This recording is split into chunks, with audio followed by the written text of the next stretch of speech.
At 7 o'clock, we don't have like the best games going at 7 o'clock. We have one really good 7 o'clock, past 7 o'clock game, right?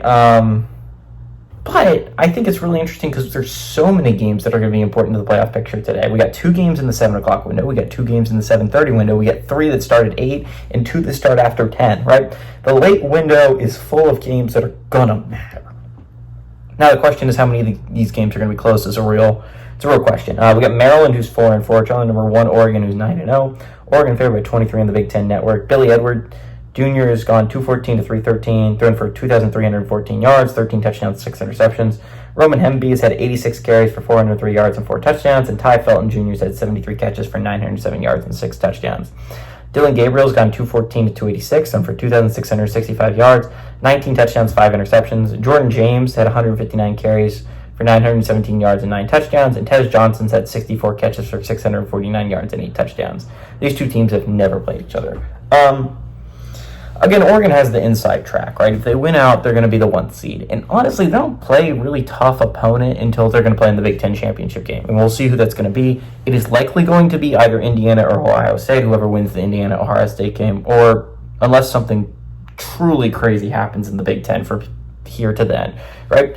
But I think it's going to be a rematch between Oregon and Ohio State it's going to be a big game, right? Like if Oregon wins that, they're the 1 seed.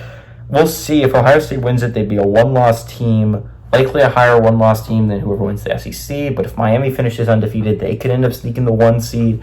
If BYU finishes undefeated, they could end up snaking that 2 seed. So we'll see. I think that's going to be a really interesting conversation when it gets late in the year. But we still got 4 more weeks of football to play. A lot can happen from here to then. But Oregon doesn't really have that many hard games left remaining. You got Wisconsin and Washington after this. Both those teams are questionable to make bowls. Maryland's also a questionable team to make a bowl. Again, they played probably the hardest game they're going to face for the rest of the year last week at Michigan. At Scotty's not going to be a cakewalk, and obviously Washington's going to get it up for their rival Oregon. But I don't know. I think this is not going to be a great game, right? Maryland's having a rough, lackluster year. Now this would be a feather in Locksley's cap, and honestly, if we're talking about this has been a year where underrated coaches have pulled off big upsets.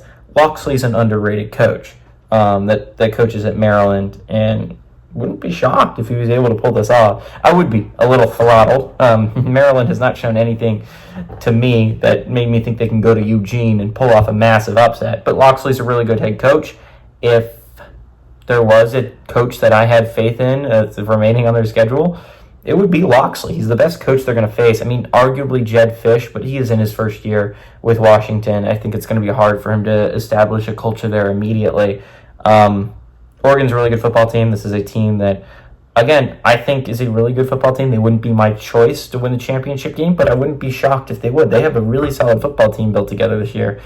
I like Oregon a lot. Again, they have wiggle room, right? They can still lose a game, and it's likely they're not going to lose a game, but they're playing for seeding right now. I can guarantee you Oregon will be in one of the 12 teams in the playoffs, basically. Give me Oregon to win and Oregon to cover at home.